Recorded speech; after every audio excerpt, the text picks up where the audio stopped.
আচ্ছা, না আমি পড়াশোনায় ভালো, না আমি দেখতে সুন্দর, আমার কাছে কোটি কোটি টাকাও নেই, আর লোকজন আমাকে পাত্তাও দেয় না, সম্মানও করে না।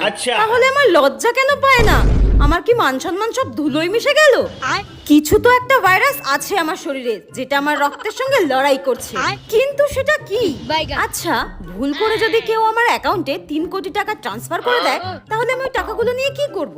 1 কোটি টাকা দিয়ে তো আমি একটা বাড়ি কিনবো, আর 1 কোটি টাকা দিয়ে আমি একটা গাড়ি কিনবো, আর বেঁচে যাওয়া 1 কোটি টাকাটা আমি ডোনেট করে দেবো। কিন্তু তাহলে তো আমার খরচা করার জন্য 1 টাকাও থাকবে না। একটা কাজ করব, 1 লাখ টাকা ডোনেট করব, তাহলে বাকি 99 লাখ টাকা আমি আমার খরচা করতে পারবো, একদম নিজের ইচ্ছা মতো জীবনযাপন করতে পারবো। উফ, আমার তো ভাবলেই আনন্দ হচ্ছে। একবার যদি আমি বড়লোক হয়ে যাই, তখন কি আর আমি এই মাটির কাপে চা খাবো? তখন তো আমি সোনার কাপে চা খাবো। কিন্তু আমার বড়লোক হওয়ার স্বপ্ন মনে হয় স্বপ্নই থেকে যাবে। চায়ের বদলে কবে যে